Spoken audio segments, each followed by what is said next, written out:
Oh Lord my God, when I in awesome wonder consider all. Hello my friends, greetings in the name of the Lord. I welcome you once again to our daily reflection. Today, Monday, 13th day of March, and Monday in the third week of Lent. Our reflection will come from the first reading of today from the 2 Kings chapter 5 verse 1 to 15. The famous story of Naaman and Elisha the prophet. We have to understand the context here. Naaman being what the people of Israel would consider pagan nation, coming from pagan nation, because for them, anyone outside Israel, outside the reverence given to God of Israel, is a pagan. So, at that time, gods are revered because of what they do.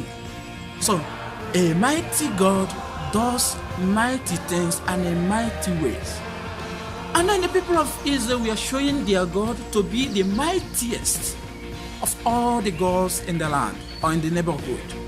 And then the slave girl suggested Naaman to go to the country, to her land, Israel, where he would encounter this mighty God and then his prophet, that her God is capable of healing him.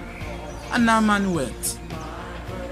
And then surprisingly, the prophet of the mightiest God asked him to just go and wash himself 7 times in Jordan.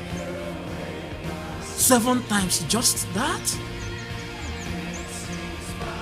You don't have to blame Naaman. Naaman wasn't so faithful. He wasn't coming from the context of Israel. He was coming from his own context.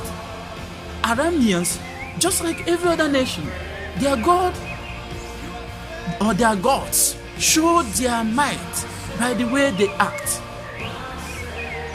So if God is to heal him, the mightiest God of Israel is to heal him, should he be just taking baths 7 times in Jordan? So he left. He didn't believe. He didn't accept that. It was below what he expected of a God. And then the slave girl told him, if the prophet had asked you to do something bigger, wouldn't you have done that? You know, this reminds me of an experience. After a confession and then praying with a little girl, not so little, should be about 14, 15 years. And I asked her, go and pray to God. Look at Jesus in the Blessed Eucharist. Look at him. Go to chapel. Look at him. Spend some time. Don't say anything. Just look at him. And then after she came back to me and said, okay, I have done that. What is my penance?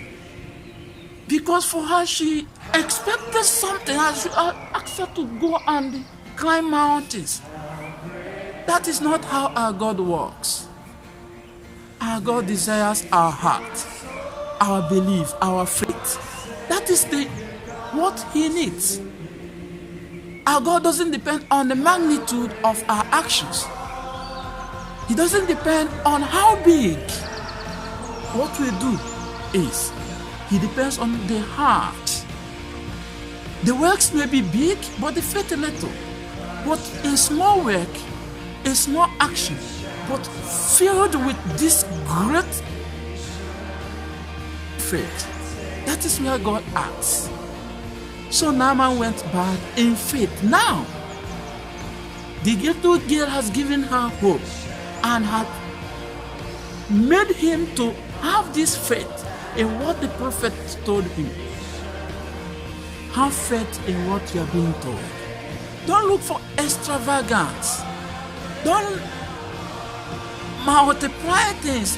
Just the little ones you are doing, let it be so sincere. If you spend every day 5 minutes of your time to pray to God, let it be 5 concrete and quality and sincere time to God. And have faith that whatever you ask God in faith, doesn't need to be with the man of God. It doesn't need to be backed up with 300 days of crusade. Just your time with God in faith. God will hear you and God will answer your prayers. Remember, it is better that the faith becomes so big and the work small than a big work but little faith. May God give us this faith to always believe that He doesn't depend on the magnitude of what we do, but on the magnitude of our faith. And may the good Lord bless and keep you. In the name of the Father, and of the Son, and the Holy Spirit. Thy path throughout the universe displayed. Then sings my soul.